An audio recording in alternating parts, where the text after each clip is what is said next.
Hello student. पिछले term पे हम लोगों ने पढ़ा था एरर के प्रॉब्लम्स कुछ, तो आज हम लोग फिर उसी को कंटिन्यू कर रहे हैं। कुछ प्रॉब्लम एरर्स पे डिस्कस करते हैं। तो अब मान लेते हैं कि अगर मान लीजिए कि अगर आपके पास कोई क्यूब हो, सपोज करिए कि आपके पास कोई क्यूब है, ठीक है। और इस क्यूब का आपको मेजरमेंट दे दिया है कि कह रहा है कि इसके साइड्स में, मान इसका साइड हम मेजर करें कि ये है, ठीक है।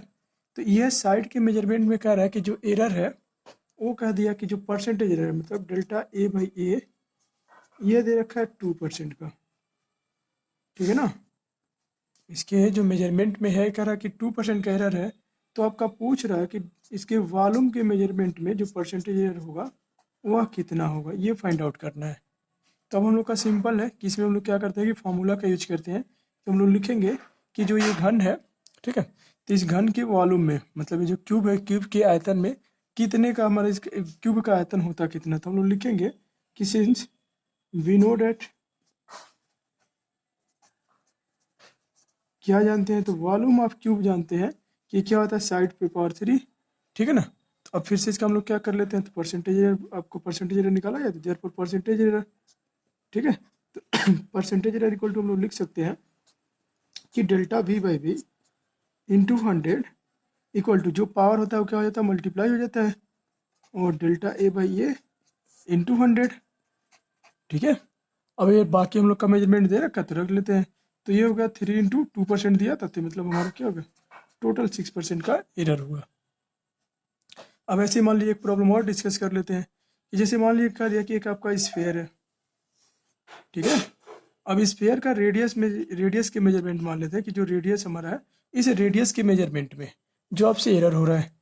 तो अब मान लीजिए किसका दे दिया कि रेडियस के मेजरमेंट में आपका जो एरर हुआ है वो डेल्टा आर बाई आर, ये मान लीजिए कि हमारा 3% का एरर हुआ है। तो अब कह रहा है कि इसके वॉल्यूम में फर्दर क्या करिए, इसके वॉल्यूम में परसेंटेज एरर फाइंड आउट करिए, ठीक है। तो इसके वॉल्यूम में परसेंटेज एरर क्या होगा, तो फर्दर हम लोग कहेंगे कि जो इस तरह के प्रॉब्लम को सॉल्व करने के लिए हम लोग को फार्मूला पता होना चाहिए। फार्मूला जब पता होगा तो इसी को अप्लाई करना होता है। तो अब इसका जो हमारा स्फेयर का जो वॉल्यूम होता है, ये हम लोग का वॉल्यूम ऑफ स्फेयर कहते हैं कि 4 पाई बाई 3, ठीक है, पाई आर क्यूब।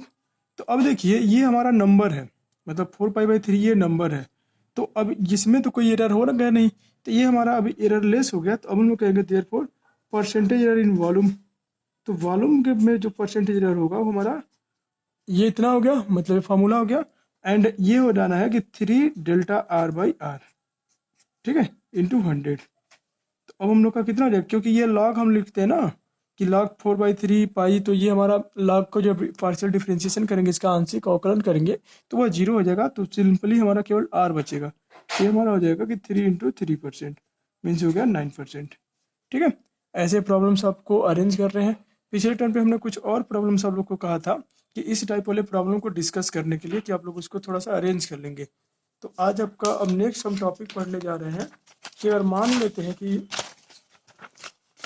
डायमेंशंस क्वांटिटी, ठीक है, जिसमें हम लोग का एरर एंड मेजरमेंट पे अगर और कोई प्रॉब्लम होगा तो आप लोग कमेंट करिएगा, हम उस पर उसको सोल्यूशन उसका से बताएंगे।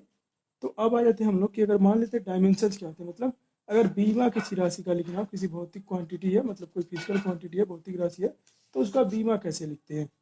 तो ये बहुत ही इंपॉर्टेंट चीज़ है और इससे न्यूमेरिकल बनते ही बनते हैं। तो अब देखिए इसको हम लोग रिप्रेजेंट कैसे करते हैं।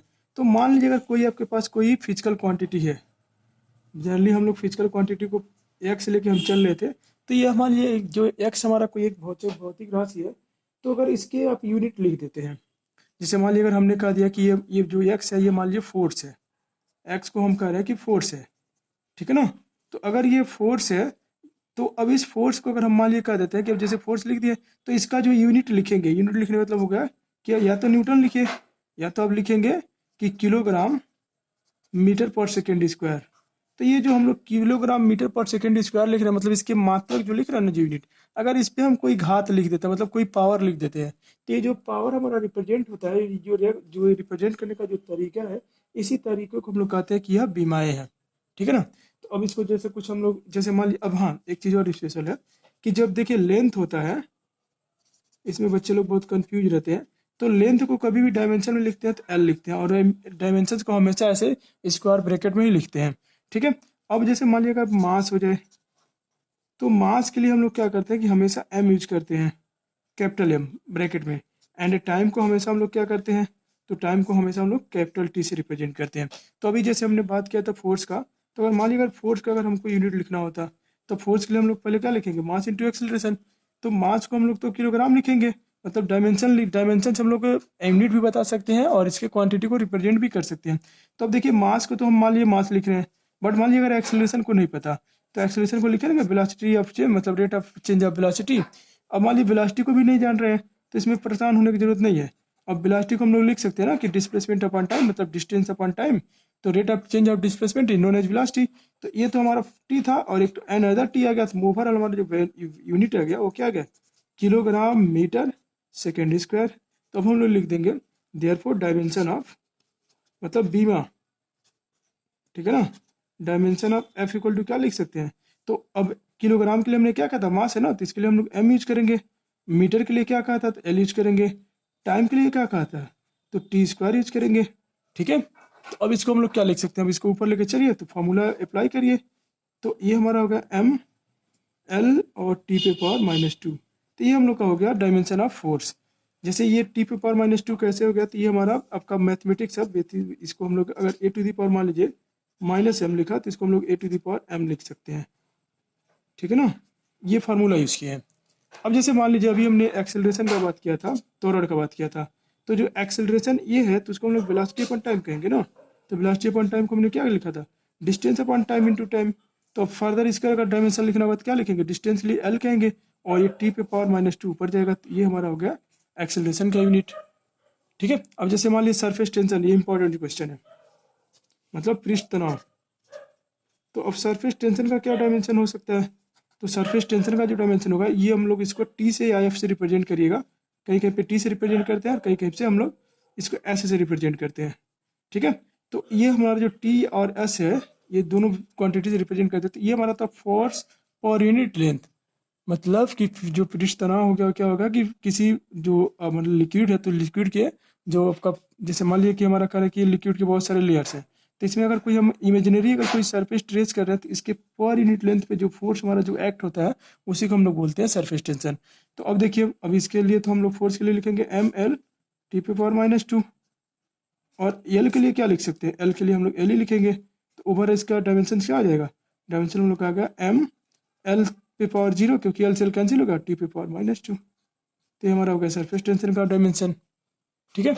अब आ जाते हैं हम लोग नेक्स्ट, कि जैसे मान लेते हैं, जैसे हम लोग का सरफेस टेंशन मिल गया, यह मिल गया। अब मान लीजिए कि कोई क्वांटिटी, जैसे मान लिया कि हम लोग का है ग्रेविटेशनल कांस्टेंट होता कैपिटल जी, ठीक है।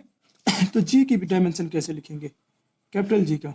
तो जी की डायमेंशन लिखने के लिए हम लोग पहले क्या करेंगे कि इसका पहले फार्मूला डिराइव किया जाए। तो ये हम लोग न्यूटन ग्रेविटेशनल लॉ से पढ़े हैं, कि जो हम लोग जानते हैं, क्या जानते हैं, तो एफ इक्वल टू हम लोग जानते हैं ना, कि F equal to G M इस एम अपॉन आर स्क्वायर। तो हमको यहाँ से जी का वैल्यू निकालना, तो जी निकाल लेते हैं।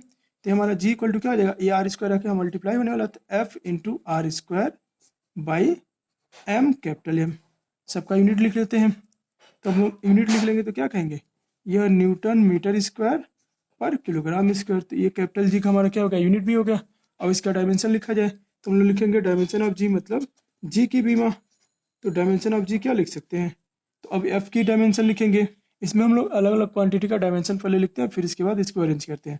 तो ये हमारा एफ का जो डायमेंशन हो जाएगा, वो हमारा हो जाएगा एम एल टी पे पावर -2 एंड एल पे पावर 2 बाई, ये मास हो गया। तो मास के लिए तो हम लोग एम यूज कर रहे हैं, तो वन मतलब 1 किलोग्राम, फिर 1 है, तो एम पे पावर 2 हो जाएगा।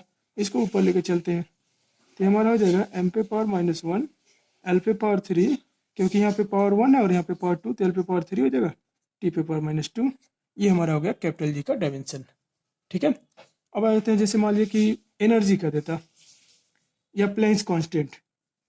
तो पहले हम एनर्जी का निकाल लेते हैं। एनर्जी इक्वल टू आप लोगों ने पढ़ा होगा, काइनेटिक एनर्जी कहिए या आपका पोटेंशियल एनर्जी कहिए, कोई भी एनर्जी कहेंगे, तो डायमेंशन एक ही होने वाला है। तो अब मान लीजिए काइनेटिक एनर्जी आप निकालते हैं, तो काइनेटिक एनर्जी इक्वल टू आप लोग कहते हैं कि एम सी स्क्वायर भी हाफ एम बी स्क्वायर मान लीजिए अभी लिख रहे हैं, या पोटेंशियल एनर्जी कहते हैं, तो इसी को हम लोग क्या कह देते हैं, U equal to M G H, potential energy कहते हैं।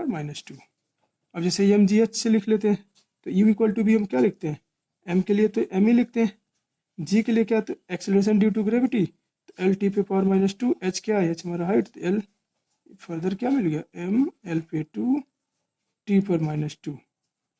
ठीक है, E equal to M C square से भी लिख लेते हैं, तो ई इक्वल टू से एम सी स्क्वायर से अगर लिखते हैं तो ये हमारा एम तो मास ही है, तो मास के लिए तो हम एम यूज करेंगे, और सी मीन्स होगा स्पीड ऑफ लाइट, ये हम लोग का होगा एल टी पे पावर -1 और फिर से इसका स्क्वायर, तो ओवरऑल कितना हो गया, एम एल पे 2 टी पे पावर -2।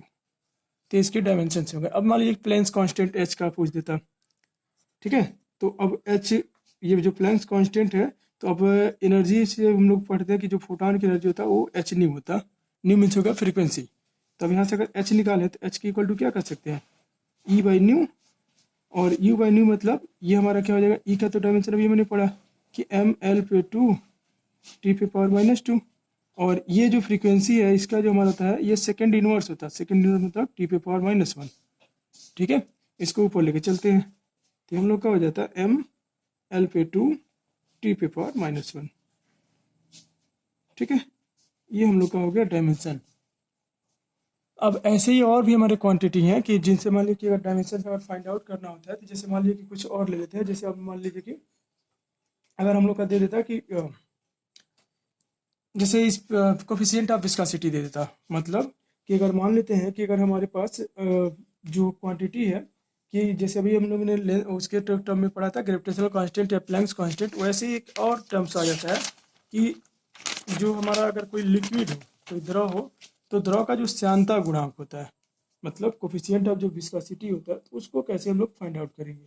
तो इसके लिए हम लोग के पास जो स्टोक्स एक इक्वेशंस होता है, एक स्टोक लॉ से हम लोग कहते हैं कि F equal to 6 pi eta R B, मतलब ये जो नीटा ये हमारा है स्पेशल, मतलब ये हम लोग का है श्यानता गुणांक, मतलब कोफिशिएंट ऑफ विस्कोसिटी। तो अब यहाँ से अगर हम नीटा निकालना है तो नीटा इक्वल टू क्या कर सकते हैं, एफ बाई, और 6 तो हमारा नंबर है, तो नंबर तो डायमेंशन लेस हो गया, तो ये हमारा हो गया आर बी। अभी एफ का यूनिट हम डायमेंशन क्या लिखे थे, तो एम एल टी पे पावर -2। ठीक है, और ये आर का, आर तो हमारा रेडियस है, मतलब डिस्टेंस ही है, तो एल हो जाएगा, और इसका हमारा वेलोसिटी, तो वेलोसिटी मीन्स हो गया एल टी पे पावर -1।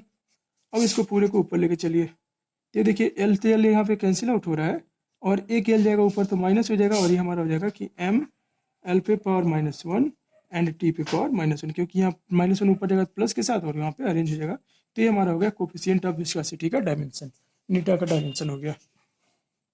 ठीक है, तो अब आज इतना रहने देते हैं, कल हम लोग इस पे इसका लॉ पढ़ेंगे कि लॉ ऑफ होमोजीनियस, मतलब होमोजेनिटी का लॉ क्या होता है, कि कोई अगर क्वांटिटी है तो उसको कैसे हम लोग अरेंज करते हैं।